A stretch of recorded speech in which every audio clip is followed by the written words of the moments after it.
A Camp Pendleton soldier died Sunday after being attacked by an Afghan soldier. According to the Department of Defense, Sergeant John P. Hewling, age 25, was shot by a soldier in the Afghan National Army while on his second deployment in the Helmand province of Afghanistan. Hewling was a decorated bomb technician from Ohio who signed with the Marines in 2006. The coaster has officially changed to its summer schedule to accommodate the arrival of baseball season. The commuter line has been offering special hours since the season opener at the beginning of this month.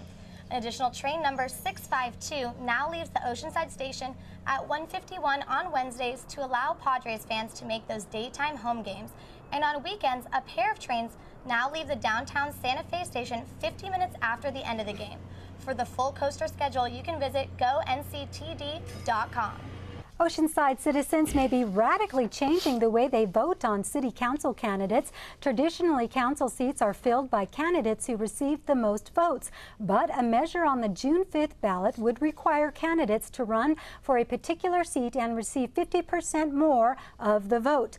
Councilman Gary Felien, who proposed the measure, says it is designed to ensure the majority of citizens are represented. You don't have to respond to the concerns of the majority. You only have to pander to a small group of special interest supporters, and sometimes those supporters can have opinions that are way out of touch with the majority of residents.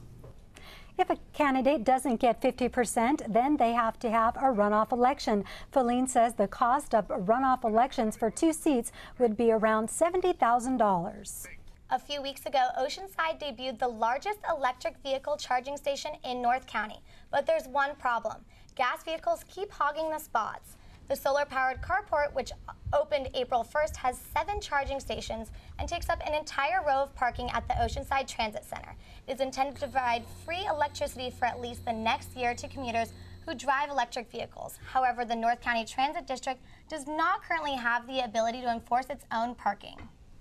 People are just using them to park. About a week ago, they had some people come down with electric cars and they were taking photographs, with them. They were here for about an hour and then left. The area is not policed well for cars that have been sitting here for weeks at a time.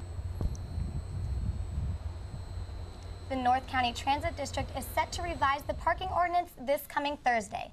Spokesperson Deborah Castillo says they were dismayed people weren't abiding by the spirit of the charging stations, but they have the proper signage ready to go once they get the approval. After a public meeting that went for over 3 hours, the Carlsbad School Board decided Wednesday not to close Buena Vista Elementary. The crowd erupted in applause when the Board of Trustees voted 4-1 to keep the school. They will save money instead by relocating Carlsbad Village Academy and Seaside Academy. Buena Vista is a Title I school with low attendance, but is also a 2012 distinguished school with a long history. And I'm just thrilled. I went there, my husband went there, so we get to keep our neighborhood school open. I'm very excited.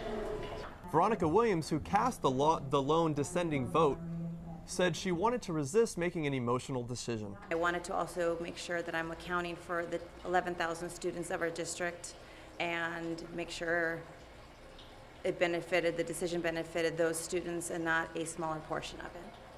Professors at Cal State San Marcos are voting about whether or not to go on strike. After negotiations with the CSU administration broke down, the campus chapter of the California Faculty Association, the Teachers Union, set up a polling location on campus. If enough votes are reached, there will be 2-day strikes on campuses throughout the Cal State University system. According to the chapter head, Don Barrett, the focus is mainly on raising awareness.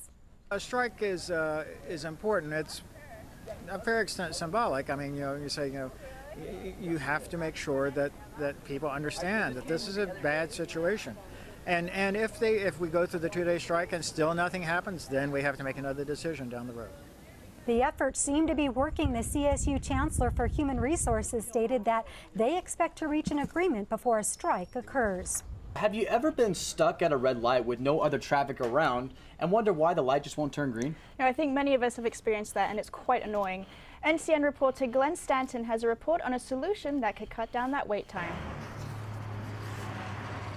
In addition to red light cameras, North County commuters may have noticed an array of curious devices installed near traffic signals. You may see a fixed camera that is for video detection. You may see a CCTV camera, looks like a dome, which is a closed-circuit television. A black unit at the top that allows the emergency vehicles to preempt the signals.